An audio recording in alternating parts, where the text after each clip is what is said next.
Aliens. We did it. And was it cut. Was it aliens? Aliens. I'm not saying it was aliens, but I think it was aliens. Definitely aliens. From ScienceSortOf.com, you're listening to Science Sort of.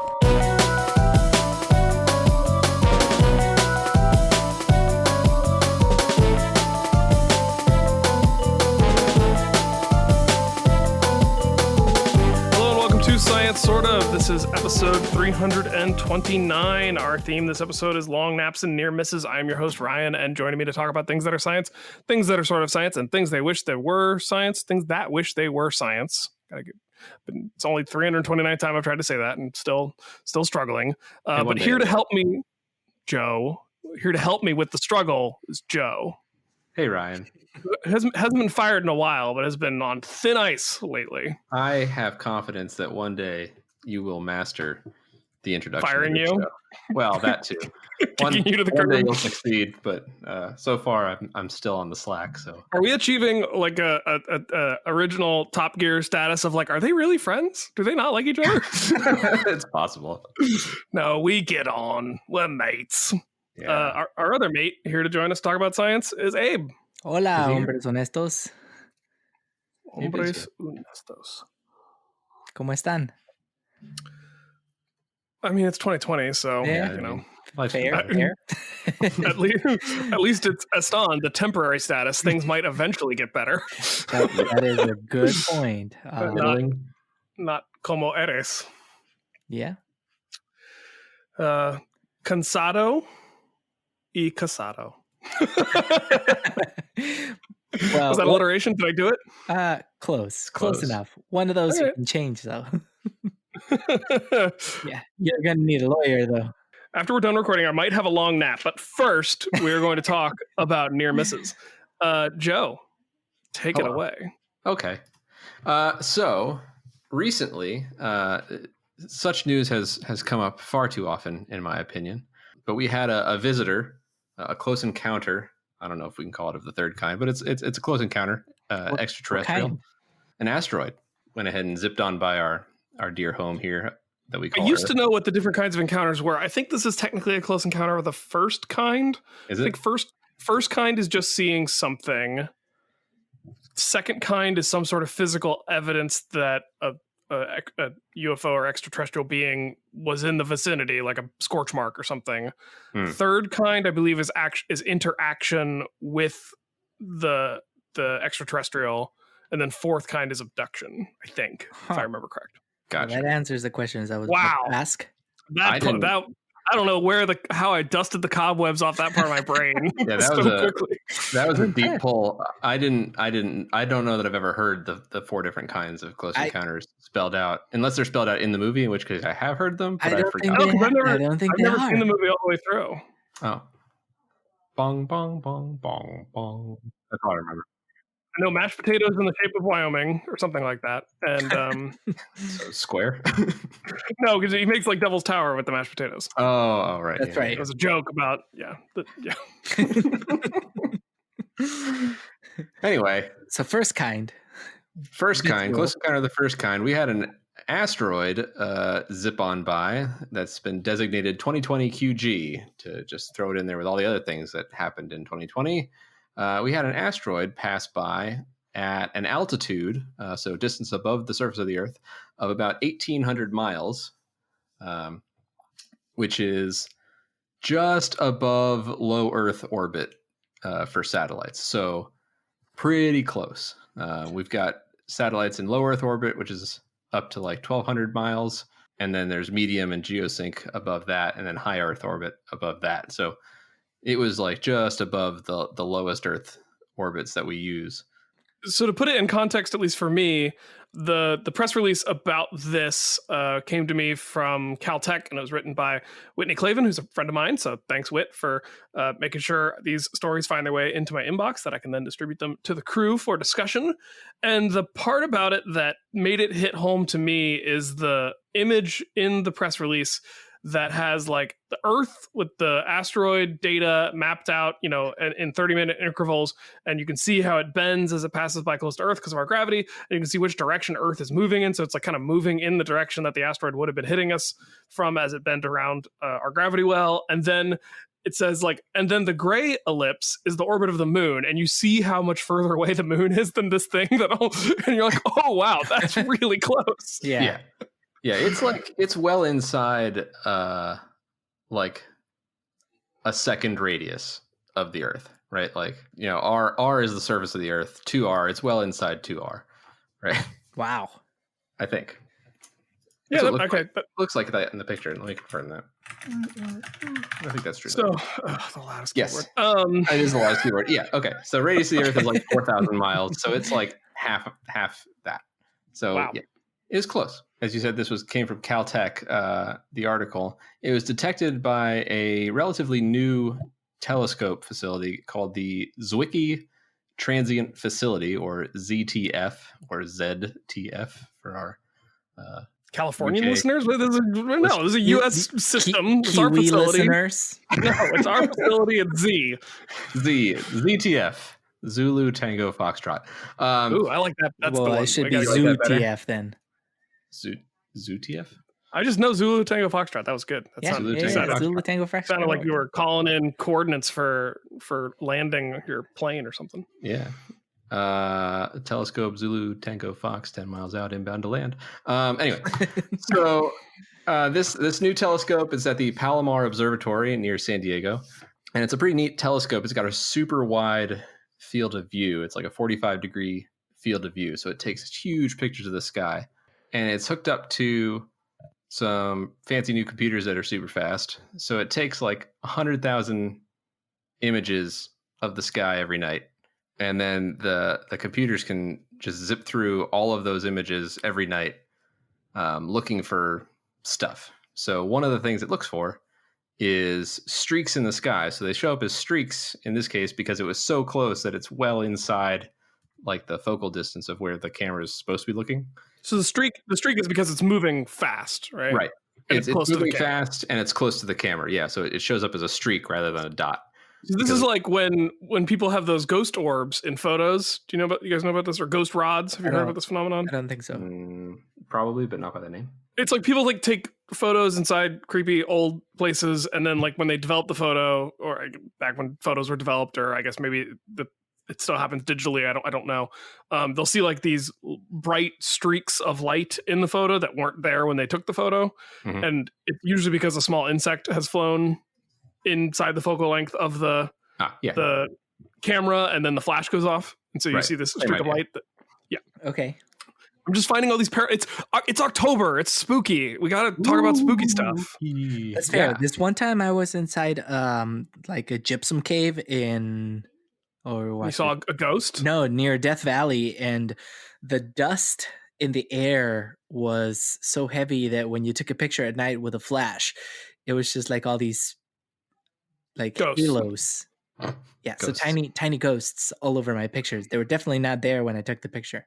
Ghosts. All right. So now that we've given 3 examples of this optical phenomenon, I think people are getting. Yeah. Are they getting it?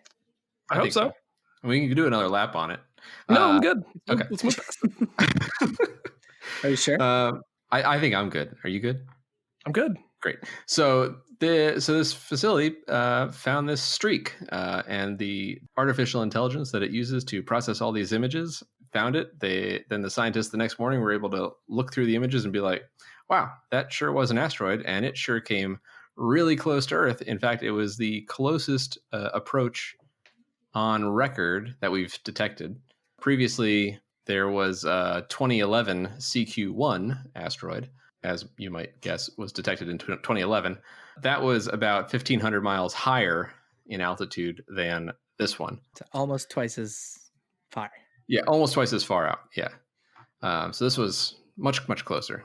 So that's why it's notable, is how close it came. Now, luckily for us, it was relatively small. It was only about a 10 to 20 foot asteroid. So if it had hit the Earth, or headed towards Earth more directly, it would have burned up before it did any damage. Is that a guarantee? Because doesn't that have something to do with the angle? Probably. I mean, I'm sure if it headed like straight 90 degrees in, it might have punched through a little more successfully. But also, is there a way? Do we have a way of telling if these asteroids we're detecting are the rocky kind or the metallic kind? This seems to be just straight up photography. So I don't know if they're doing any kind of like what's the word for the thing? I don't know if spectroscopy would work. But too small to be detected. Yeah, I'm just wondering. Like, I don't know if the metallic versus the rocky types have like different potentials for penetrating the atmosphere due to. Oh, they probably do. I mean, that's what I'm thinking. Yeah. Yeah. Just on the the energy alone, the different materials can withstand. Yeah, and it also matters how fast it's going. And the rocky ones, I think, tend to have like more little air pockets that can expand and explode the asteroid while it's passing through the atmosphere and stuff like that. So I imagine there's a lot of factors at play. It didn't feel like you could definitively say, oh, it definitely would have burned up in the atmosphere. Maybe, right. I mean, it's they compared it to the size of an SUV. To me, that's a pretty big rock. I don't know. I was a little skeptical that they could claim that. And if I'm wrong, trust me, I'd rather be wrong on this than right. I don't want SUV-sized rocks falling out of the sky if we can help it. I would just be curious to know how they came to the determination that this definitely wouldn't have made it through the atmosphere if it had come a little bit closer. Maybe because we know the angle of approach and all that other stuff, we can say that with some certainty. I just didn't glean that from what I read here. Sure. Yeah, it didn't go into that. Right. I was going to say the article didn't talk much about the spectroscopy, right? And so I don't think they did any spectroscopy. I think they don't. Well, it doesn't mention it, and that's a good point. It might have been something that it got captured by these the camera, the ZTF. Zulu Tango Foxtrot observatory, but that's it. And so we could certainly get a rough sense of composition if we had any other imager of it, spectroscopy or any satellite out there that could have imaged it would have definitely given us a sense. But so what they said at the end of this article was that the Zwicky Transient Facility reported the finding. So these images get released to the astronomical community. So like people from all over the world are looking at these images and they basically like scan them every day. There's these streaks that are seen in the image that you can find at the press release are fairly common, but they're usually satellites and we know the orbits of all the satellites. So I guess is the machine learning component of this, or Joe, you said artificial intelligence. I'm not sure if there's I use those terms interchangeably. Yeah. Okay. So like, it seems like the machine learning is basically just trying to find a streak in the imagery that is not a known satellite, and then either the machine finds that or somebody human finds that and teaches the machine to look for it better. Yeah, my guess is it's a bit of both. I would assume that the computer knows where to expect streaks from the known orbits of satellites. Mm-hmm. So it knows where it knows where it's looking. It knows the data of the orbit of all the known satellites. So if it sees a streak where it thinks there should be a streak because there's a satellite up there, it can ignore that, right? But if it sees a streak where there isn't a streak, or where it didn't think there would be one, it can dump that out in the data set to be human review. Flag it for review. Yeah. Okay. Yeah. Because this looks like, part of it is this looks like a streak, right? And part of it is I don't think there should be a streak there. Yeah. So it's according to the article, there's about 100,000 images to search through, I guess, per night. And then the machine learning algorithm narrows it down to the best candidates for potential asteroids, which is about 1,000 images.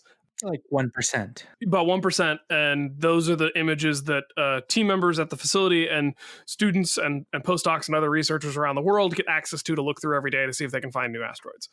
And because they were able to find this in the data and confirm it, they reported it to the International Astronomical Union Minor Planet Center, along with all of the data that they collected, and that will allow other observatories, Abe, to find this asteroid, follow up, and see if there's more we can learn about it as it moves away from us. So, one thing that I'm not finding, and if they mentioned and I missed it, let me know, but Do we know when the image was taken on the trajectory? Like, was it before or after it approached? So it's probably included in all of this data. So in the article, it links to the data they reported out. Mm-hmm. And so I don't know what it all means, but part of it is certainly the ephemeris data, which is the position in the sky. And included in that should be, somewhere in here should be the camera look angle at the time of the observation. So listed under observations, it has maybe 30 or so listings, various time-stamped images. So I'm guessing, because it's got such a wide field of view and it's taking so many images every night, I'm guessing it, observed this thing over the course of several images, if not up to the 30 or so images. So I'm guessing that is, that movement across that span of time is how they were able to determine what the orbital path was.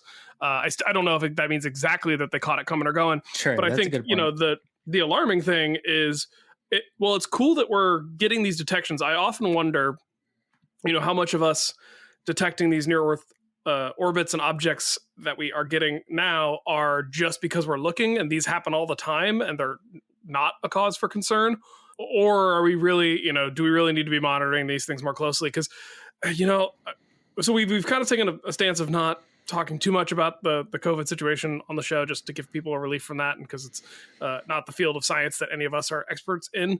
But asteroids don't care that we're having a pandemic. What? Don't they read the news?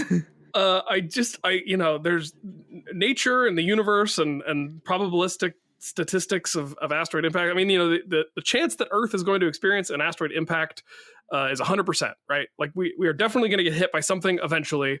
There's zero doubt that we will not have some sort of impact event occur eventually. That certainty, even though the timing is uncertain, just makes me a little nervous, Joe. To be specific, an impact that's big enough to cause damage. Yeah, because we get impacted pretty continuously. Yeah. I'm talking, like there was that one in Siberia, even that one in Siberia exploded before it broke windows and hurt people. Yeah. And it exploded before it hit the ground. So that wasn't even I think it was the blast in the shockwave. Yeah, the shockwave in the air that did most of the damage. Mm-hmm. So Joe, I mean, you kind of tongue in cheek when we were talking about covering this story, we're joking about we're not doing a good enough job at catching these things, and even if we see them coming, there's not much else we can do. Can you talk me off the ledge here? Am I right to be worried? Am I thinking about this too much? What's going on? As another podcast would say, worry about everything, panic about nothing. Well, for me to add on to that question is we caught the closest object to have passed near us, right?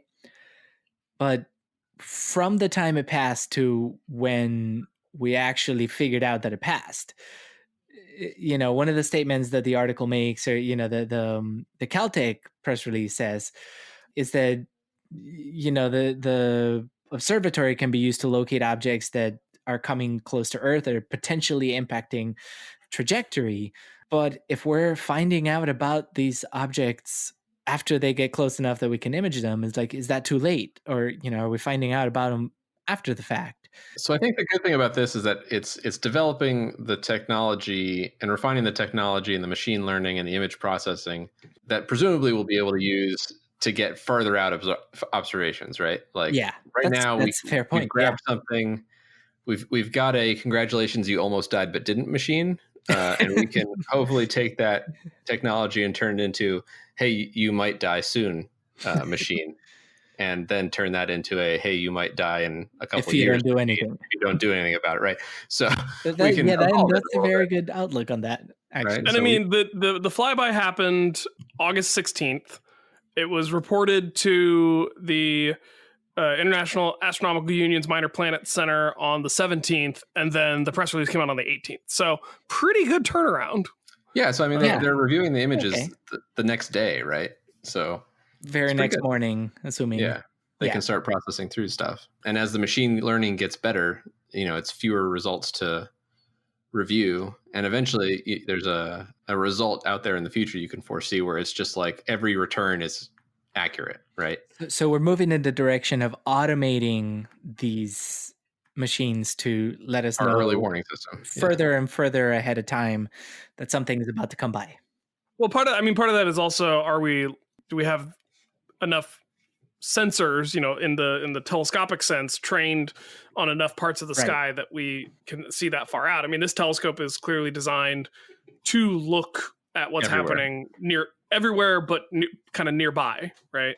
Right. But 45 degrees still misses, 300 and what? 45 degrees in the northern hemisphere. Yeah. So but that's still like a pretty wide view. It's way better than we've been doing. I want, right. I can't emphasize how impressed I am by this. It just, I think, it kind of gets back to Joe's point of, we're still kind of new at this. I would like us to get better faster.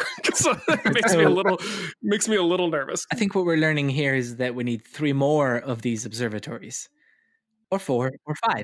I'd like to see them be space-based, Yeah, space-based where the asteroids can get to them, Joe. Nice try. I mean, that's probably pretty low probability. We got to keep these telescopes under our atmosphere to protect them from the asteroids, because if the asteroids find out about them, okay, Joe. So my question on that would be this, Joe. Would it be, an orbit around Earth, or would it be more beneficial to have geosynchronous orbit? Wait, stationary you mean like orbit. Like a Lagrange point? Yeah. I don't know. I don't know that it would matter as long as you're training it in the right direction. I think I would put them in like a high Earth orbit so they're far away from any interruption from Earth. They don't need to be geosynced or anything like that. Just stick them out there. Okay. Because they're looking outwards, right? They're not looking at the Earth. They're looking out. Right. That's a good point. So I would like to say that this Zulu Tango Foxtrot program is funded by the NSF, so our tax dollars at work, keeping us safe from those darn asteroids. Yeah. Right. As well as a bunch of international partners, which is really cool. Yeah, the asteroid was actually identified by a student at the Indian Institute of Technology in Bombay. Oh, cool. Kunal Deshmukh is the student who identified it. So literally good for looking out. Thank you. Thanks, Kunal. Thanks, buddy. Well, this is a pretty awesome find. I think, it's amazing to me that we're developing technology that can just kind of run on its own with minimal interference, from us, or not necessarily interference, but minimal direction. Assistance.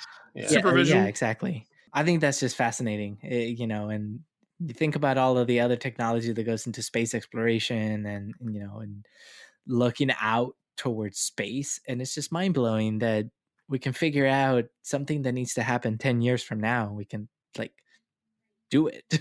Yeah, and stuff like this is where machine learning is going to be crucial, because humans don't have the bandwidth to do that kind of data review and data processing, right? And that's why machine learning is getting more and more distributed across the sciences, because all sciences are reaching a point, or many sciences are reaching a point where they're just generating so much data. Gosh. Right? Yeah. So it'll be interesting to see the ways that this gets applied. Yeah. But who else uses the moon and astronomical objects? The ocean? East? Moonshiners? That's not what we're drinking. All right. Clever.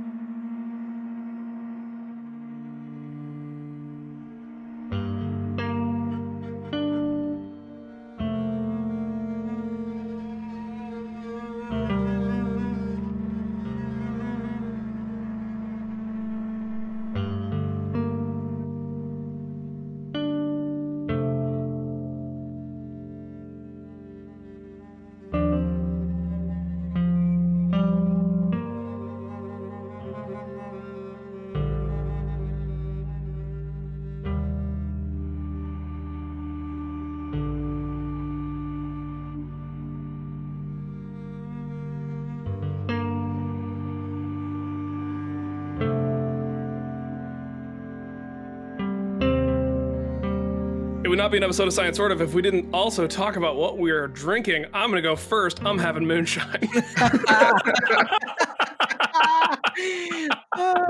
Nobody could have seen that coming. Welcome back from West Virginia.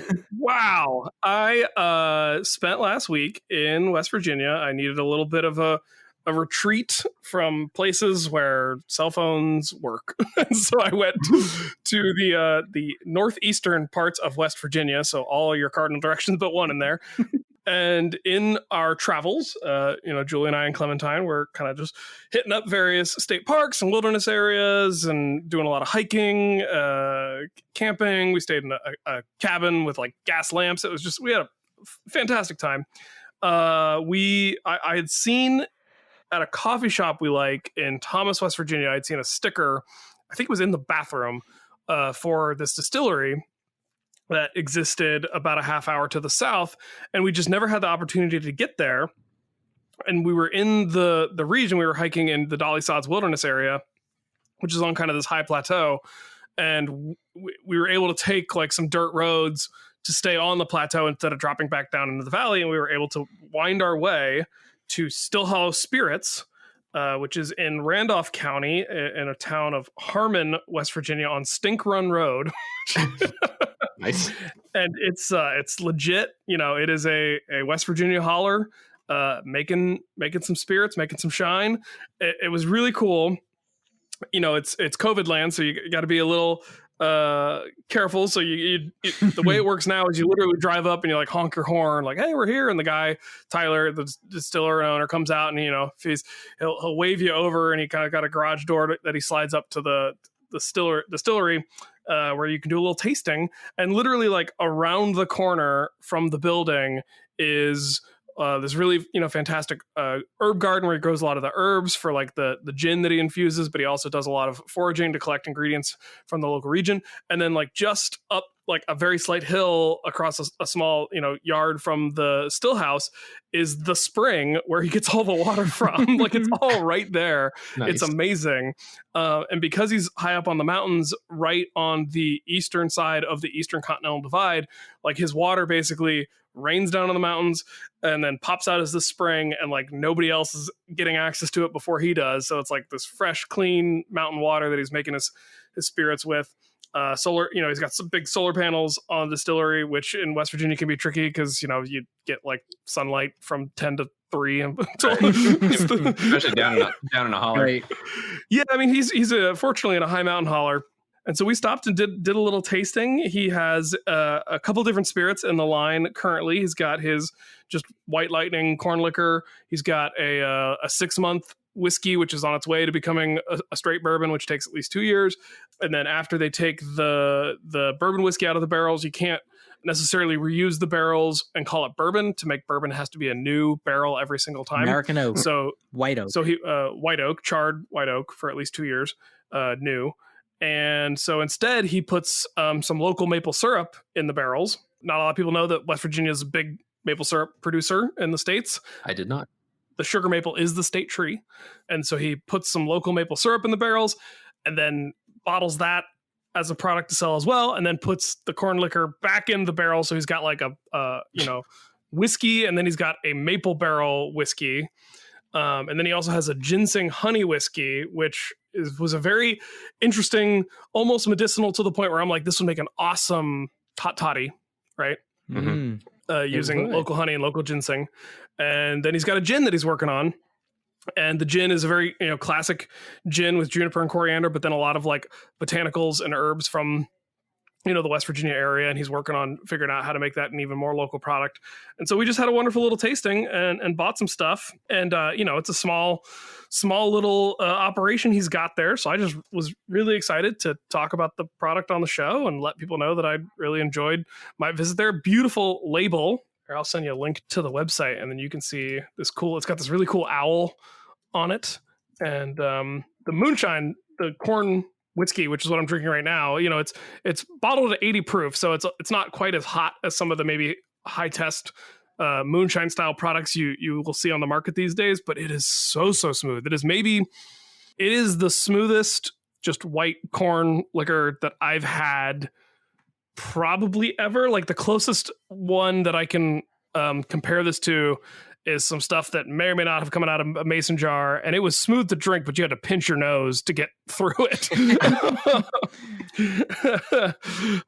So I not a ton of distribution happening at this point, but if you find yourself in the eastern mountains of West Virginia or the few places that he is distributing to at this point, check it out. And they also have a great Instagram feed because they just live in a beautiful part of the country. So if you just want to see pretty pictures of Appalachia and and products. Check it out. The picture on their website of the holler is pretty cool. Yeah. Isn't that gorgeous? Yeah, And a fantastic logo indeed. Yes. it is a cool logo.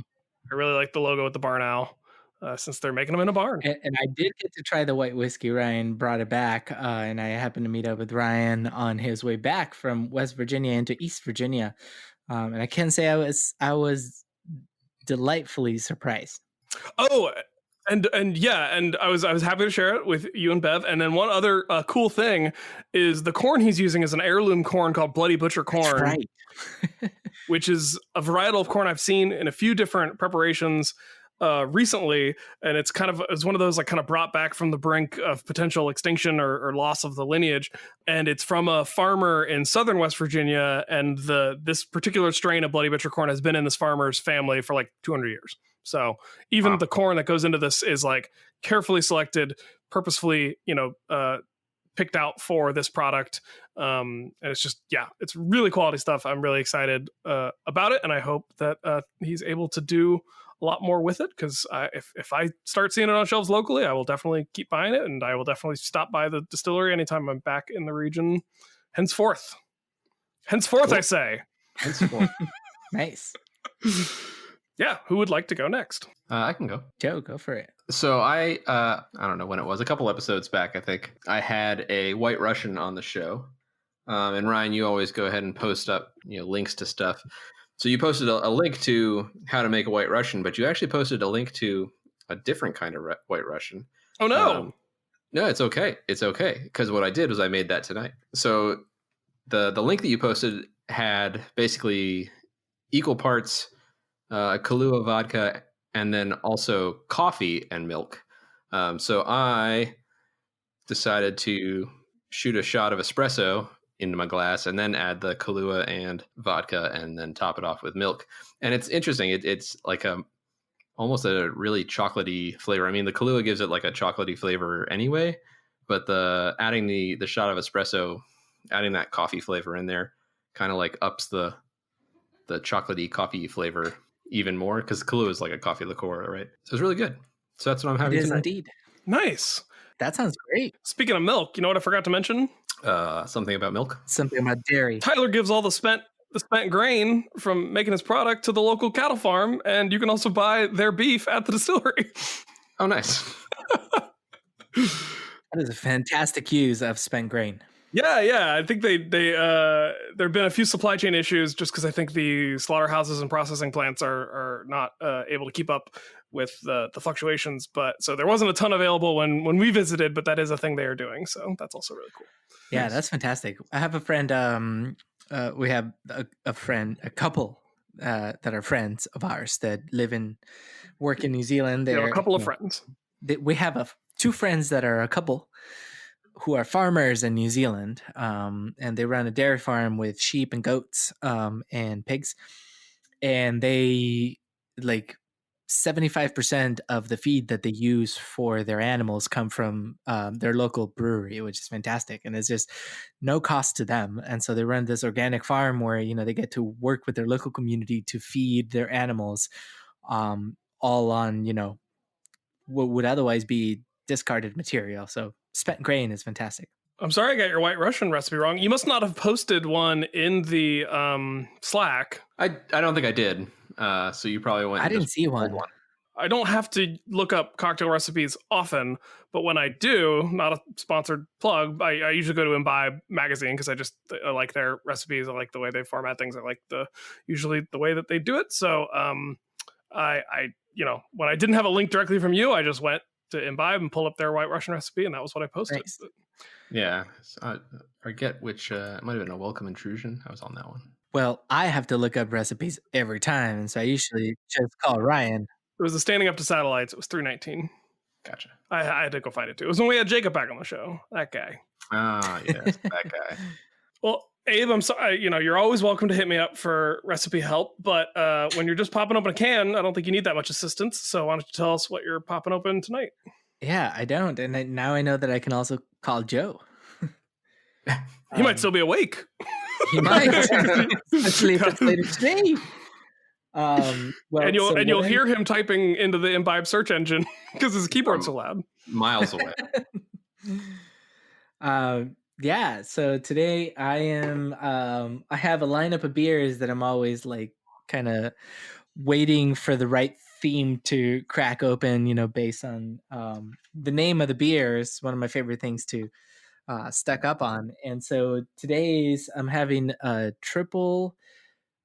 Imperial IPA called Triple Space Diamonds, because I hope every time that an asteroid or a foreign object flies through close to Earth, I hope it comes with diamonds. Many of them do. So this is Triple Space Diamonds from Other Half Brewing Company. It's a 10.5% alcohol Imperial IPA. Yeehaw. Yeah, and it is mighty delightful. This one I've actually been hanging on to for quite a while, waiting for a recording session when we talked about space. So thanks, Joe. Sure thing, buddy. for helping me crack open this beer. For an Imperial IPA, it's not as dank as I would have expected it. So it's quite easy drinking, which is very dangerous because it's an Imperial IPA, and at 10.5%, it not being a little bit dank and being easy to drink means it's trouble later. Very smooth beer. Good thing you don't have work tomorrow, Abe. Good thing. Yeah, the commute would suck. There's stuff in the way between the bedroom and the office. Yeah, at least your office is in a different room from your bed. Yeah, there are a few obstacles, including a glass doorway. Yeah, Joe, I don't think you've seen either of our apartments. No, I have. I've been to your apartment, Ryan. You've been to my apartment? Yeah, at Christmas. That's right. Yeah. But yeah, so for the listeners at home, we have like a little nook in our bedroom that Julie has turned into a very functional and aesthetically pleasing desk area. And I've kind of taken over that in our work from home regime, which is where I'm sitting right now. And Bev and I have a guest room, which we've decided is not going to be used during this pandemic. So it's now an office, dual office. Well, speaking of hunkering down for a long period of time and really settling in, let's talk about the evolution of hibernation. Let's do it.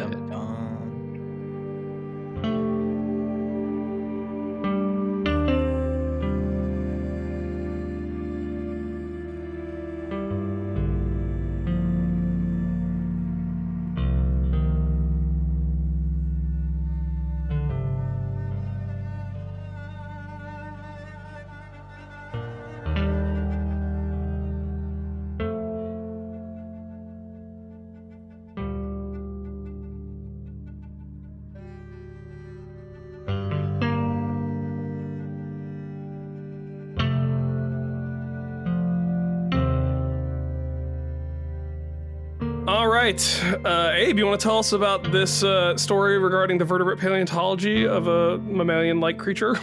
Or should I take point on this one? You go for it. All right, I'll try. I don't know. It's kind of outside my wheelhouse. Better than me trying to do volcanologist. We are talking today about a story involving Lystrosaurus, which is this cute little animal from the Permian. Julie worked on a label for the exhibit in the Smithsonian that has a Lystrosaurus specimen and said that the phrase they came up with that I wrote down because it was excellent was tubby, tusked, and tough. So Lystrosaurus is a genus of animal in a clade called Therapsida. Would either of you like to take a guess at what group of animals alive today are the living members of the clade Therapsida? Hippos. Platypuses. You're both right, because it's all mammals. Whoa! Winning. Ding, ding, So, ding, ding, ding, ding. This isn't a very ancient relative of us. Technically, all life are related on Earth, at least.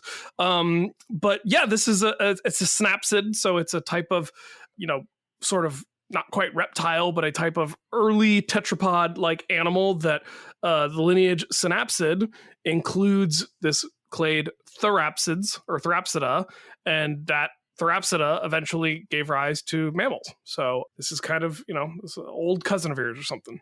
Nice. So Lystrosaurus is this really cool animal. There's about 24 different species known in the fossil record. They range in size from, like house cat size to like the size of maybe a small pig. And they kind of, they're a little piggy looking in their proportions. They're not hooved. They have fingers and claws, and they have this kind of face with these two upper tusks that kind of stick down.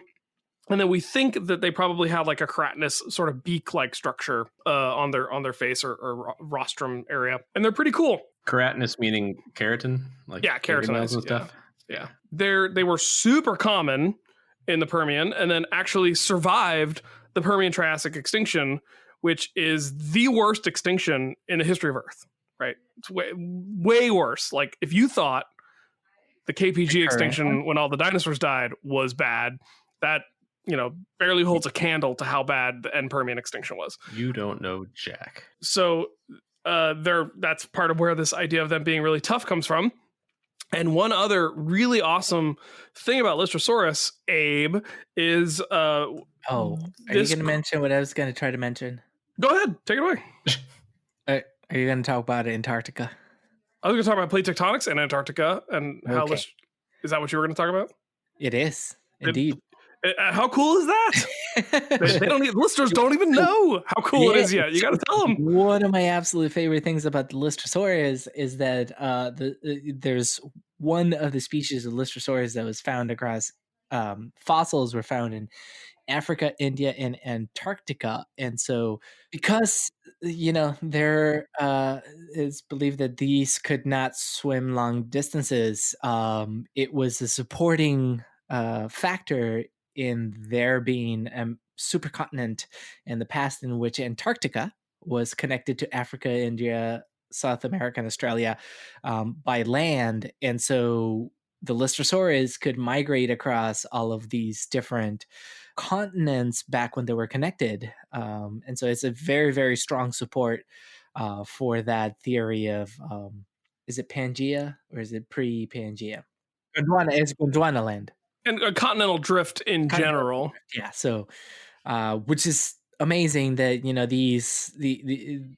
these prehistoric mammals that could definitely not mammals, sorry, pre-mammals, synapsids, not built to swim. And, their remains, their fossils are found in multiple continents. So, that's pretty good support, if there was any, for the theory that the continents had to be connected at some point if they were going to share fossils of an animal that could not swim long distances. They couldn't be separated by massive oceans.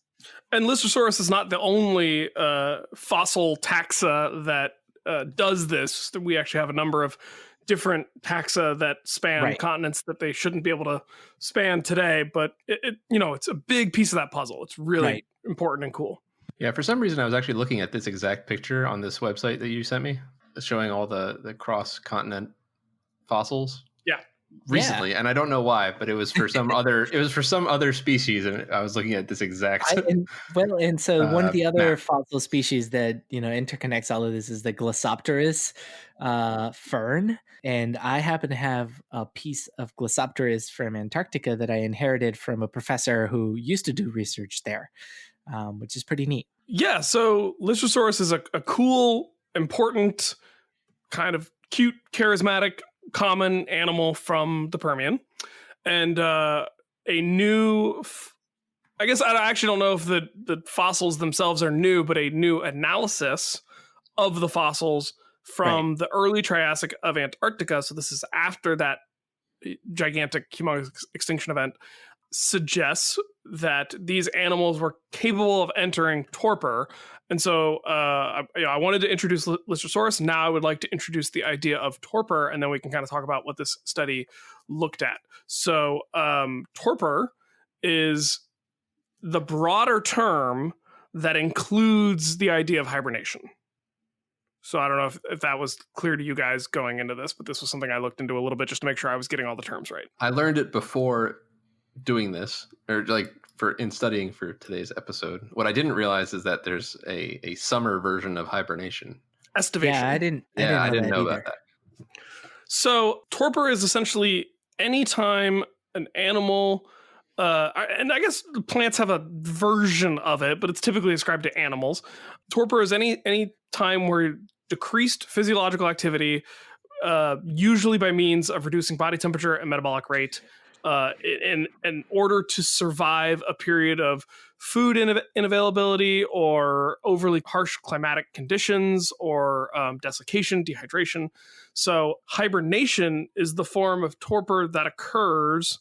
So torpor can occur, like in some animals, it occurs daily. I think there was a recent study that said bats enter a state of torpor every night when they fall asleep because bat metabolism is so high that if they didn't turn that metabolism down to sleep, they would starve by morning. So holy moly. Yeah. Holy bat. Bats also, they run cold or they run hot?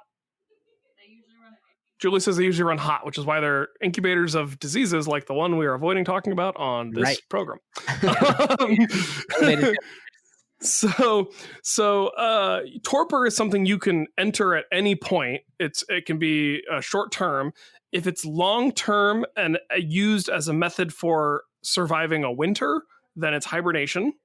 If it's long term and used for surviving summer, it's estivation. Hibernation is pretty exclusive to mammal and mammal-like organisms, or warm-blooded. Actually, I shouldn't even say mammal-like organism. I should say warm-blooded, which isn't even a great term. So most scientists will use the term homeothermy, which essentially means same temperature. So like animals that can regulate their temperature. All animals can regulate their temperature. It's just, can you regulate it internally via your metabolism and internal heat generation, or do you need to regulate it behaviorally by going out and sunning on a rock, right? Because there are animals self-regulate, right? But there are animals that need a pretty consistent temperature, but they have to achieve that consistent temperature behaviorally, versus animals that maintain a consistent temperature just based on how their metabolism works and keeping warm internally.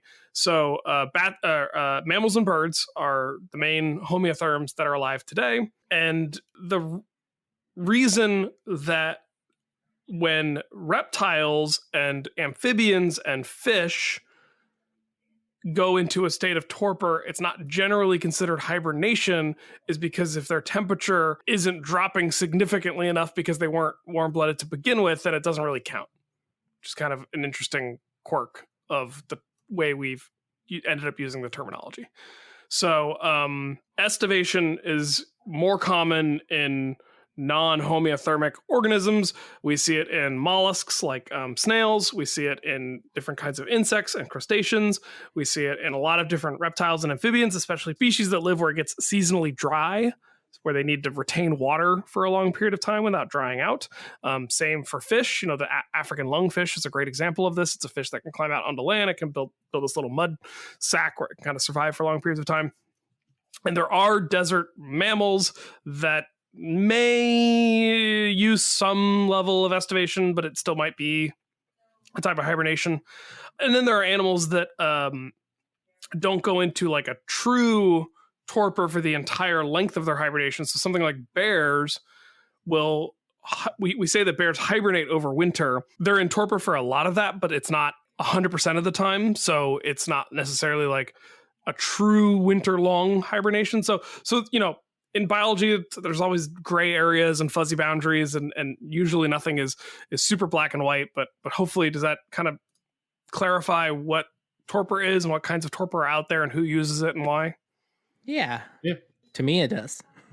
Given all that, and given what we know about Lystrosaurus, and given what Abe told us about the distribution of Lystrosaurus, we have these Lystrosaurus from more southerly latitudes like Antarctica. Now, Antarctica wasn't at the South Pole at the time Lystrosaurus was around, but it was further south than southern Africa.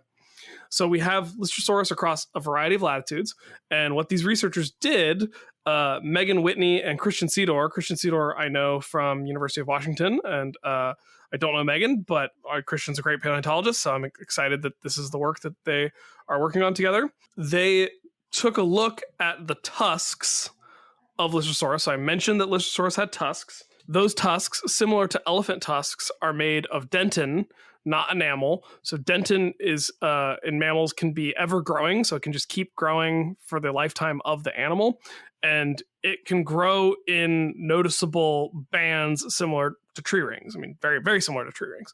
So they took thin sections where they cut these thin slices, sort of like you would slice off the deli meat at the deli counter, of sections of the tusk, and they were able to look at it under the microscope, and they were able to analyze differences in the growth rings between Antarctic Lystrosaurus and South African Lystrosaurus. And what they were able to see is that the Antarctic Lystrosaurus has these growth bands that indicate periods of stress that are not seen in the growth bands of South African Lystrosaurus, which they interpreted as meaning that the Antarctic Lystrosaurus was having to deal with some sort of stress, which they interpreted as the very long winters. Winters weren't as harsh back then as they are today in Antarctica, but it would have been maybe enough that the Lystrosaur had to adapt to that long periods of darkness, colder temperatures, by doing something like hibernating or entering a state of torpor. So what do you think? So the rings get, I guess, closer together, right? It doesn't grow as much during that period. So you get the denser packed rings is what it looks like from the photograph in the Nature article. That's a good question. It's not quite that it's not quite that simple, because there are different kinds of growth bands that can occur in the dentin. Let me pull up the part of the manuscript where that was explained. If you are looking close enough, you can see daily increments of growth corresponding to the natural circadian rhythm ups and downs. Those are called von Ebner lines. And then you see 6 to 10 day increments, so about a week, called Andreasen lines. And then there are periods of stress where the dentin deposition just kind of stops, and you get these thick growth marks when that happens. And so it's that third kind of growth mark that they were seeing in the Antarctic Lystrosaurus that they weren't seeing in the South African Lystrosaurus. So the South African Lystrosaurus just has consistent growth, year day after day, week after week, year after year. In the Antarctic Lystrosaurus, they have these periods where like the bands get really thick and dark, which indicates this period of high stress where regular growth kind of pauses, right, which indicates that you can think of that as sort of a proxy for the metabolism of the animal, right? Like if it's really stressed, either because the food resources are limited or it's entering a state of torpor, then this is your recorder that the metabolism was slowing down. Right. So it's kind of cool because we didn't, it's yeah. If you think about like, I know not everyone has this perspective because not everyone's a paleontologist. Is everyone a paleontologist? Yeah, I thought so.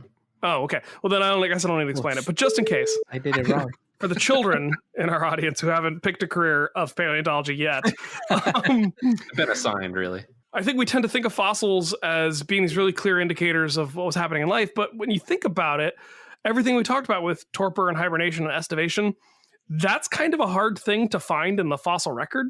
Right. Right? How do you find evidence of hibernation? How do you find evidence of estivation? Especially since a lot of hibernation and estivation techniques require the animal to burrow underground or head to a cave or something like that, where they're already more likely to be fossilized. So you have this weird like bias of like, was this salamander estivating or did it just get caught in a mudslide? Right. Like mostly it's just behavioral stuff. Right. It's behavioral stuff, and behavioral stuff, is when we see evidence of behaviors preserved in the fossil record, that's typically thought of in terms of like track marks, those dinosaur footprints, right, or coprolites. So like coprolites, it's not a part of the body, but it's evidence of the behavior of the animal going to the bathroom. And even then, the lines can be a little fuzzy. Like there can be parasites preserved in coprolites. And so you've got a body fossil of a parasite in the trace fossil of a vertebrate host. So it can get a little tricky. And so essentially it was something that was talked about in the Science Alert article that I first saw touching on this story before I went and got the manuscript, which is open access, by the way. So we will link to that in the show notes. And the Science Alert piece was written by David Neild, who said this weird creature, excuse me, David, that is your cousin and you will be respectful.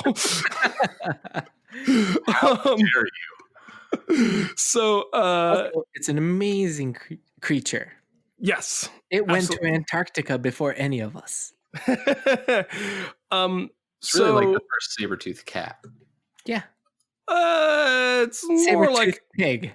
Go with it's more me. like go a with you. it's more like a tiny elephant or sloth, because sloths also have ever-growing dentin teeth. Saber-toothed elephant. Especially Miniature elephant. the two-fingered sloths even have little tuskers. They don't stick out of the mouth like this guys do, but they don't let yourself get bit by a two-fingered sloth. All right, I will keep that in One thing I mind. find amazing. Oh, wait, I needed to make. Sorry, you had another. I needed to make one final point, Abe, and then I will let you make your point. But in order to be able to even look for evidence of torpor, they needed an organism that had a tissue that grew continuously for a long enough period of time to record enough years in that tissue that they could then go examine in the fossil record for evidence of what their metabolism was doing over that span of days to weeks to months to years. And so that's why the tusk here being dentin that continues to grow throughout its entire life is so important.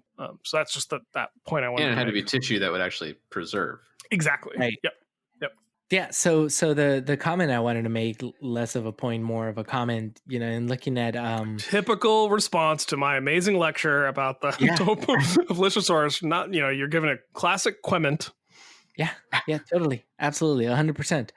So a really question that I think is interesting, just looking at the images alone, and the nature page for the article shows the images because it is open access, and so looking at figure 1 where it shows the Antarctic versus the South African cross section of the tusk, is pretty amazing, the difference just visually, right?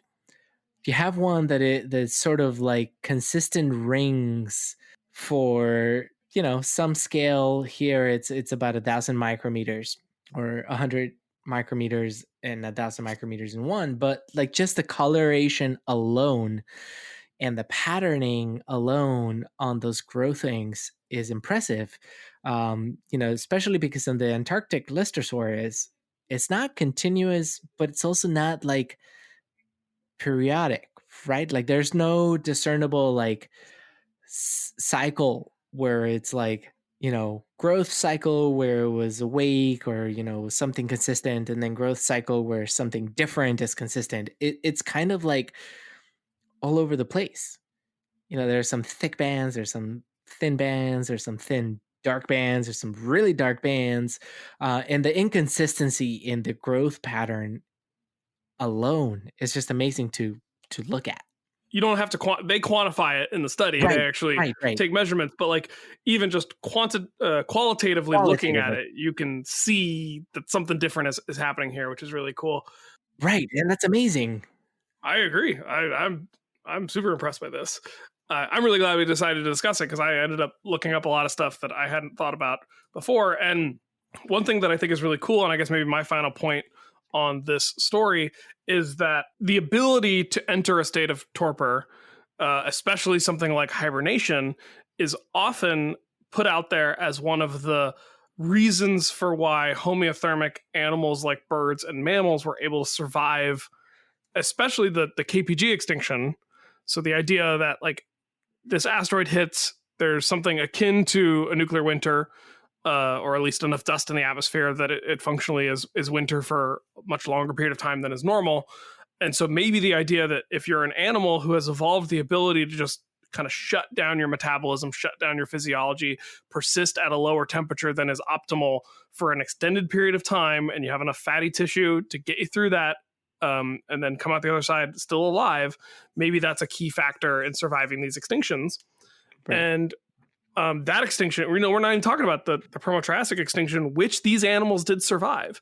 And so it seems to lend some credence to the idea that being able to vary your metabolism, vary your temperature at specific times for specific reasons is a key trait in surviving these massive upheavals that occur on Earth 5 times so far, and 6th one coming soon to a theater near you. 5.5. Yeah. Or in response to, rapidly changing conditions. Yeah. So I just think it's cool that this is an idea that's been talked about for a while. And now because the specific type of tissue that this animal grew and where it lived and in these various locations, we're able to start trying to actually pin down, okay, when did these behaviors in this lineage of animals that eventually does lead to us start to occur? And that's really cool. It's amazing. It's like awesome. Now we just need to figure out how to induce it so we can go to Mars. That is the sci-fi hook at the end of the article is, the more we learn about Torpor, maybe the more we can figure out hypersleep. And we have drugs for you, Joe. Drugs. We have drugs for Joe? Yeah, what do you got? Wait, you hold don't we? I didn't bring any drugs for Joe. Oh, never mind, Joe. Sorry, we got no drugs for you. Jeez. The only drug I have is the hit of endorphins that comes from the feedback that our listeners give us. Oh yeah, that's the good stuff. Which man. Ooh, I like a good dose of that. Let's go. Self-induce in our final segment, the PaleoPOW.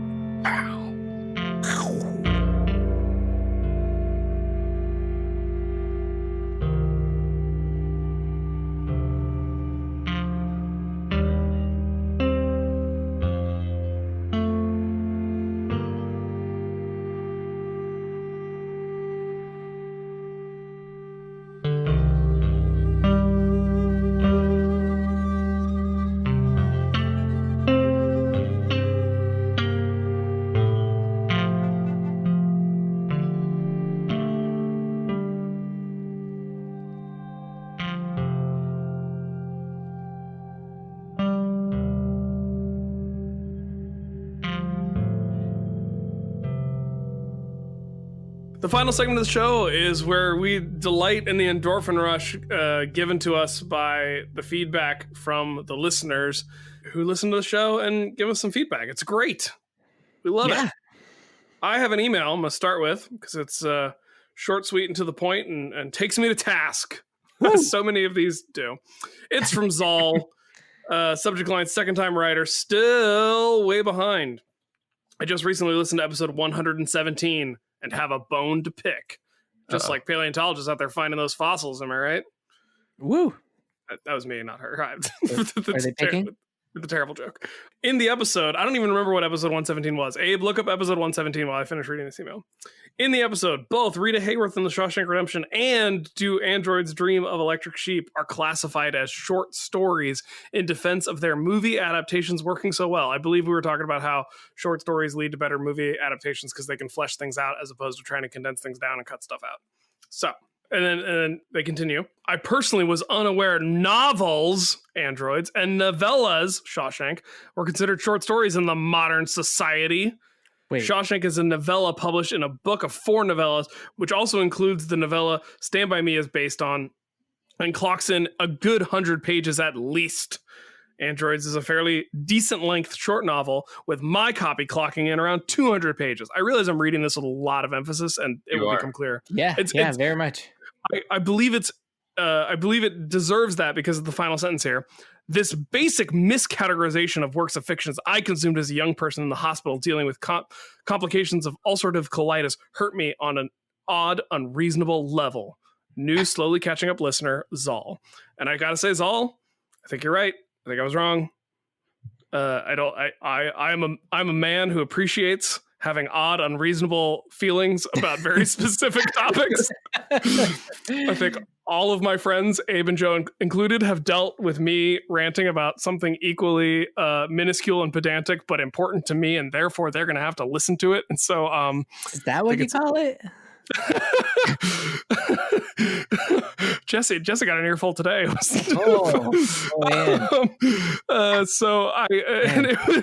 I'm usually part of that, but what happened today? He wanted to do a movie draft where you like pick different. You pick different movies based on genres for a specific year using a sports draft format, and the whole thing just pissed me off so much. Wow! Is it because of the sports ball? I didn't like the draft format. I didn't like I didn't like the categories of movies I was being asked to pick. I didn't understand why it had to be restricted to a year. Ryan, he was referencing. This is just Jesse using his sports brain. He got the idea from a website I don't like. It was so many things. Oh, I know what that's like. It happened to you too today. So, Zoll, I totally get it. Websites you don't like. There's, the whole internet is not my friend. Some places, fair, yeah, the internet's not my friend either. So Zoll, I totally get you having a strong reaction to me whiffing it on the categorization of basic works of fiction, and I apologize. I should have been more clear and cautious in my categorization of those stories.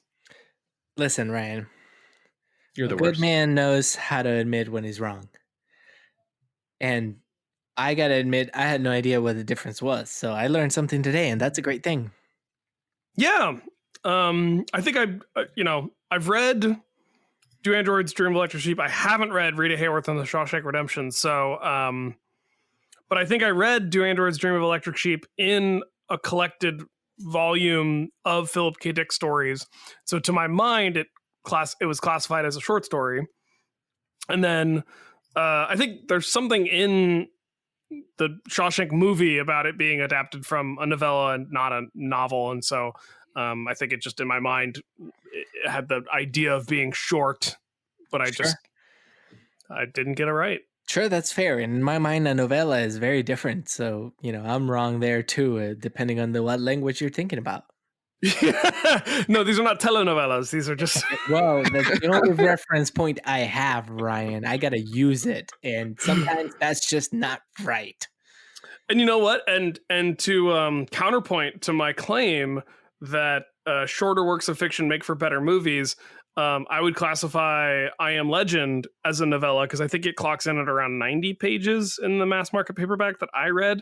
Oh, really? And I don't think there has been a good adaptation of that, and they've tried 3 times. So I can just be wrong in any direction you want to make me wrong. That's fair. Yeah. Joe, what do you got for us about the origin of spooky aliens? Spooky. Thanks for writing in, Zoll. I hope my mea culpa rings true. Thanks, Zoll. I have an email from Jeff S. Jeff writes, "Hey guys, I was listening to your discussion about the origins of the gray aliens, and I think the idea of aliens being found at Roswell didn't enter the public consciousness until the early 80s. After the release of Close Encounters of the Third Kind, which had the same type of aliens. It's hypothesized that the movie is the true origin of the gray alien archetype and was co-opted by the Roswell enthusiasts. And for the record, I was shouting fire in the sky at my car radio. I assume that's a reference to something you were trying to remember in that episode. Fire in the Sky is the movie about the loggers in Oregon who get abducted. Yeah, so I assume you must have been talking about something and couldn't remember the name of the movie or something. Thanks for all your time and effort you guys put into making your show. Thanks, Jeff. Appreciate the email. Thanks, Jeff. This would have been where Close Encounters of the Third Kind got stuck in my head in our earlier discussion. which we now know what the third kind means versus the first or second or fourth kind. Apparently there was like a fifth and a sixth. I didn't even finish the Wikipedia article because back in my day there were only 4 kinds of alien encounters. I was led to believe there are only 4. Back in my day, there were. What's going to happen after you get abducted? I guess fifth kind is just fifth kind is you go live with the aliens forever. It's a family show. We can't talk about the fifth kind. So, gray aliens.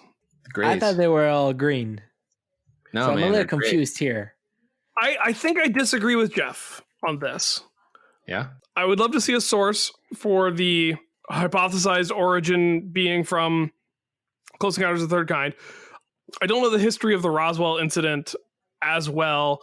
I believe so it's kind of weird with gray aliens, the way that they're described in popular fiction. Like it's an interesting piece of modern mythology, and I use that word purposefully because I really do think that the way that UFO, the whole UFO situation is discussed in particularly in like the history of the American UFO scene. It has a lot of the same qualities of the way that like Icelanders talk about trolls and fairies, right? Like it's the small folk that live on the fringe of society that you never quite see. The hulda folk. Yeah. Does that mean hidden folk? It means the hidden people. Yeah. So to me, it's like, if you were going to take the idea of fairies, which fairies abduct people like out of their beds, like that's a thing that happens. Same with like succubus. Right. So there's lots of mythology that already regards the stealing of children, the stealing of people from their beds, the paralyzing of people so that things can be done to their bodies. Like that's all present in human mythology, and the way that the UFO culture, ufology has kind of twisted that and made it its own is by saying, well, how would that be interpreted at the birth of the atomic age and the space race, right? It's not fairy folk that live in the hills. It's little green men or little gray aliens that come from the sky. Right. And so like the whole origin of the idea of the flying saucer is this pilot, Kenneth Arnold. I think his name was Kenneth Arnold. He saw these craft when he was flying his plane in the 50s, and he described they were boomerang-shaped aircraft, but the way he described them flying is he said they were flying through the air like a saucer skipping on water, and they got reported as flying saucers, and then everyone started reporting disc-shaped craft, even though that wasn't the shape of the craft that he had reported, but it was the way its movement was described. So like, to me, that's how myth and legend happens. That's not how like actual observation occurs. You know what I mean? Right. Sure. And then when it comes to the gray aliens, and you could like, this is the thing I was super into as a kid. And I honestly think that like my fascination with this stuff is part of the reason I became a scientist, because it was all about like, well, how do you actually solve a mystery? Right. Solve a mystery with data. And I feel grateful that I ended up down this path where I am doing what I would say is legitimate science. I think some of the paranormal investigators come close to doing legitimate science, but maybe make a few assumptions or have a conclusion in mind ahead of time that sort of delegitimizes things in ways that are to their discredit. I think we could all do better if we worked together and made progress on that front. So I'm not trying to like throw anybody under the bus, but this is something I was super into. I think you can tell I know a fair bit about it. And from my understanding, and I don't know if this came up in the original episode that Jeff is referring to, is that the sort of gray alien archetype actually came from the Betty and Barney Hill case. And yes, they have the same names as the Flintstones neighbors, who are arguably the first like widely publicized story of alien abduction, the Close Encounter of the Fourth Kind.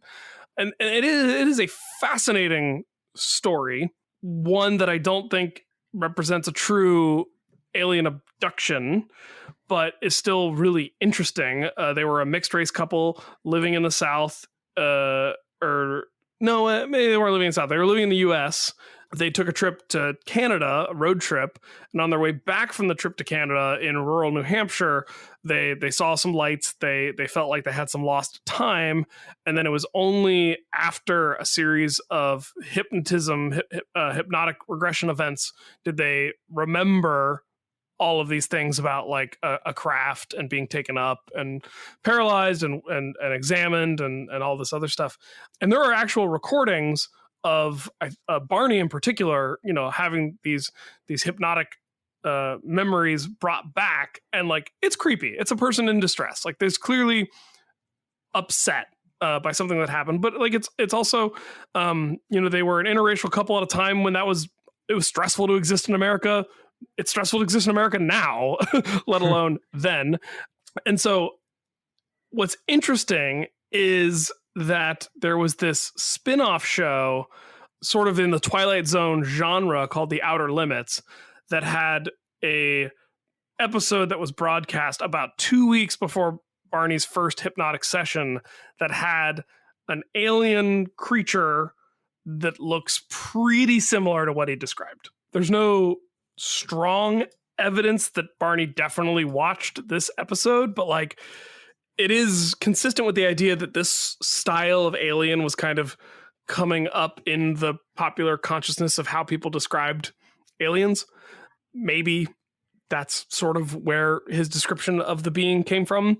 And for me, and what I know about, ufology and the culture surrounding alien stuff. And I mean, this all happened in the 1960s. So this is a good bit before Close Encounters of the Third Kind, which came out in the 70s, 1977. Yeah. So to me, this idea of the gray alien predates Close Encounters of the Third Kind. And then the idea with Roswell is if you believe the official story that they were testing a weather balloon, they were testing the weather balloon with child-sized mannequins as cargo. And so that's where the idea of them being like small came from. Because people saw, I mean, there's already, a lot of folklore around human-like beings that are either much bigger or much smaller than us, right? Sure. Right. There's not a lot of like, these are exactly human-sized beings. It's Bigfoot, right? It's in the name. So I kind of think like the 1-2 punch of these child-sized mannequins and then this sort of gray alien on this Outer Limits episode that was laterally hypnotic recalled by Barney may be more of the origin of sort of the gray alien being this small humanoid, big-headed, big-eyed thing.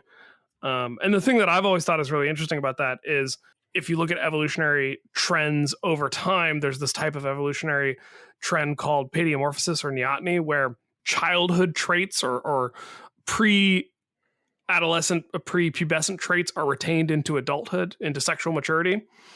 And you can sort of make a case, one of the clearest examples is adult dogs have more in common with wolf puppies than they do with adult wolves, right?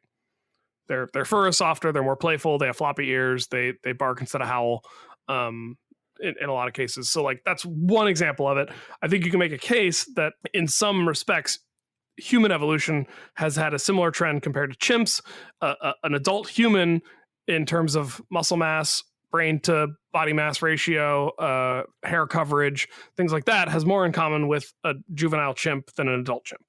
And one thing that I think is really interesting, and I think it speaks more to our psychology than it speaks to what's a real trend, is gray aliens, sort of, if you fudge it a little bit, are kind of paleomorphic versions of humans, right? They have even bigger heads, even bigger eyes. They're basically a baby scaled up, right? Right. And then I think the other thing it comes down to is that like it's no coincidence that the majority of these stories occur on the border between sleep and awake, right? It's a pretty easy time to have a hallucination about stuff. I've hallucinated at the sort of the transition between sleepfulness and awakefulness. What? I did. I had one of those sleep paralysis hallucinations where I was awake but I couldn't move. This is October, so we're gonna get spooky, people. I saw a shadow being walk through the doorway to my bedroom. The door happened to be open. This shadow being walked in the door, which was over like my left shoulder, walked down to the foot of my bed, and then started crawling up the bed towards me. It was terrifying. Yeah, it was one of the scariest things I've ever experienced, and like I wonder if the fact that it was just like this formless humanoid being is a function of the fact that I don't really believe in aliens. And like, if I believed in aliens, would it have been an alien? You know what I mean? Right. If you had been preconditioned to think it was an alien.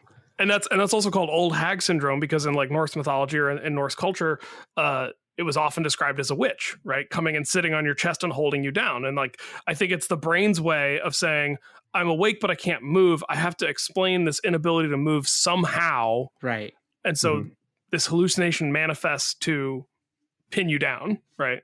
Yeah. Did you get turned into a newt? I did not. I successfully did not get turned into a newt. I don't think it was a witch. Well, not a very effective one. No, but I didn't see a witch. I just saw this being made of shadow. Right. So anyway, I would talk about aliens for like 20 minutes, but the lost smoke monster. Is it? I don't know. Is it? Thanks for writing in, Jeff. Is anything I said interesting? I have no idea. I zoned out this entire time. I think it's interesting. I was listening. It's fun talking about aliens. I learned some things. Joe, what do you think about aliens as a person who's? I mean, like, because one of the things about sighting UFOs is that like we only started seeing them after we already had planes, right? Right. And we stopped seeing them when everybody had a camera on their cell phone. The number of reported UFOs still does go up every time a movie about aliens comes out, which again suggests that it's a cultural phenomenon, not a real phenomenon. Yeah. Although there has been a lot of chatter about UFOs. There's been so much chatter. Recently. That's why I've been fascinated to talk about this. And like we're so far into the sort of territory. But yeah. I mean, there were even people. The U.S. Navy officially released videos from F-18s of random crap that is just weird. What do you think of those? What do we do? Sure are weird. They sure are fast-moving Tic Tacs. There was also, what does a Tic Tac mean in aviation parlance? It's an object that looks like a Tic Tac and is moving in weird ways, but is definitely there. So what do we do, Joe? Shrug. I remember a lot of talk in the early days of the Trump presidency that like, because he's a guy who doesn't necessarily, play by the rules or follow the norms, they were gonna that like release. That if like the Pentagon told him like, yeah, by the way, there are aliens, he was just going to say it at some point, tweet about it. And that hasn't happened yet, but like there are no aliens. So I dropped a link. I dropped a link into the Zencaster. Is it about aliens? Yeah. So the first video in there is of the Tic Tac, and then there's a couple other videos. But what are they, Joe? Curious. Tell me. Unclear. They are unidentified flying objects. It's a speck on the camera lens. It's a speck on the camera lens that the F-18's forward-looking infrared was able to lock onto and track, which is not just a speck. All right, we gotta stop selling drones. Since it's the spookiest month, I did just start watching a found footage movie about Bigfoot called Willow Creek, but then I fell asleep. Nice. Good story. Damn it, Ryan. I'll finish it. We'll never know what happened. I doubt even if I finish the movie, we'll know, because it's, like most found footage movies, it probably ends with like the camera being dropped and some text on the screen saying like, they were never found in this fake scenario we made up. Joe. You read the great email. Abe, finish us out. Oh, yes. We have a thesis that we got to come up with for Josh R., who lives in the DMV, the DC, Maryland, Virginia area. I only suspect that because he, at one point in a message on Patreon, referenced sitting in, Beltway traffic. So that sounds like a DMV. And everybody knows the DC Beltway is the only Beltway of note. So it must he might have been more specific with traffic. I just, I always, whenever we have to give these theses out, I always like search through the email archive to see if like we've corresponded with this person. And we have corresponded. Right. He's there was a period last year when my mouth was falling apart and my dog was dying that I had a hard time getting an episode out, and he emailed in to be like, "Hey, is everything okay?" It wasn't even like "Where's my episode?" It was like, "Are you guys all right?" Which I thought was very sweet and considerate. This is why we love our listeners. We do, especially the Patreons. So Josh R., if you don't live in the DMV, write in and let us know. And if you do, once there's a vaccine, we'll get a beer. Yeah, that's right. Let us know also so that we can come out and have a beer with you. Yeah. So anyway, we owe Josh R. a thesis about the darkness of space and the darkness of hibernation. And I feel like if we go straight down the middle and just do something about hibernating to survive an asteroid strike, that makes sense. Yeah. Maybe the asteroid was thrown at us by hostile aliens. Okay, but we got to use like our artificial intelligence though, like AI something. Do we? I don't really care about that. I feel like we should. I think if Josh R. sounds like he is a numerical modeling kind of scientist. Sounds like he's artificially intelligent. Abe, is that what you're saying? Yeah, sure. Can we make an acronym? Always. UFO. We can always obviously. make an acronym. Can we make UFO work with hibernating to survive? No, those are different letters. An asteroid. They are, but like that's never stopped anybody who needs to come up with an acronym before. Underneath falling objects. Yeah, there you go. Boom. Underneath falling objects, UFO, a novel method for surviving asteroid impactor or something. Extraterrestrial impactor via hibernation. Impactors, is that what you said? Yeah, extraterrestrial impactors, surviving them via hibernation. Underneath falling objects, UFO, a novel method for surviving extraterrestrial impactors via a state of torpor modeled after Antarctic Lystrosaurus. I like it. I like it. I think that is a fantastic thesis topic. I'm almost all right. Here's the thing. This may sound dumb. I'm almost disappointed when they sound like they could be real. But I think Josh deserves that. I absolutely think Josh deserves that. He earned it for sure. Sometimes anybody who's using Lystrosaurus in their thesis is absolutely next it's a level. good fossil. Yeah, absolutely. A good little piggy animal. Yeah, tubby tusked and with tough. tusks. I think that's all we have for this episode, gentlemen. I think we did so it. Too. We wrapped up with a phenomenal thesis. Glad you like it, Abe. Yeah. Thanks you both for joining me. Thank you for hosting. Thanks for letting me rant about my thoughts regarding gray aliens on this, the spookiest of all months. Is that what you call it? I do call it the spookiest of all months. I think many people call it the spookiest of all months, Abe. I was taking the other. Never mind. Gotcha. I know. I gave up. Thank you to the listeners. I do want to say, as we wrap up, we are working on getting new recordings for the intro and outro segments of the show. Those, for folks who haven't been listening for a while or just don't know, the voice in those segments is Jamie Wheatley, Patrick's wife, and they've just been busy with stuff, so they haven't had time to re-record them. But one of the reasons we would like them to re-record them when they're able to is because we want to make sure we update the credits to include our editor, Rob. You may have heard some references to him get left into some of these episodes, but we've been working with Rob Heath at Rob Heath Studios in New York, or in Brooklyn, I think, for a few weeks now. And it's been great. And he's been handling all the editing duties instead of me, basically, and Tim for a while now. And we've really enjoyed working with him. And I just want to make sure that credit is given where credit is due. The link to his studios is in the show notes for each episode that he has edited on the website, but will be included in the new outro when we get that. But in the meantime, just in case, wanted to make sure the credit was put here at the end of the episode to thank Rob for all his hard work. Thank you, Rob. Thanks, Rob. And with that, and thanks to all you, the patrons, thanks to everybody who listens. If you do listen, go out there and leave us a rating or a review on whatever service you do listen to us on. Super, super helpful. Might even get featured.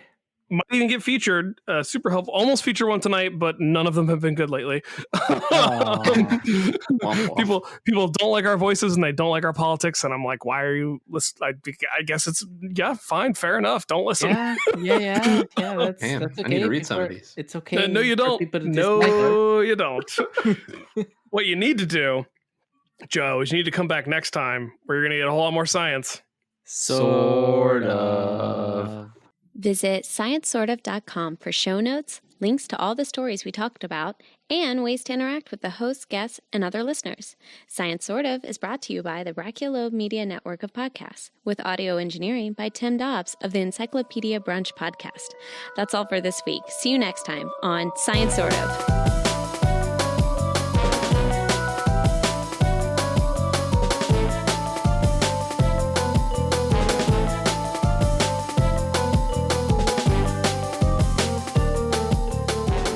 Oh, you know what? The Yeti's not the one I was thinking of. I was thinking of the Nessie. That's what I have. Uh-huh. Jenks, you owe me a beer. I gave you a beer. I gave you 6 beers. Oh, snap. That was for a different purpose. You got a point. I earned 6 beers. You said you only wanted a beer, and I gave you 6 times the amount of beer you requested. I feel like I have some friendship buffer. That is a point. Built up some credit. Yeah, I got some truth. 1/4 portion. I put a deposit in the bank, in the Abe bank. We did drive all the way to West Virginia from East Virginia to meet up. Yeah, and it was great. How good was that tomato galette? It was good. We had it for lunch the next day, actually, on Monday. It's so tasty. It was pretty tasty. Couldn't have got that if you stayed on the other side of the mountains, on the east side. That is a fact. Gotta go west, young man. Yes.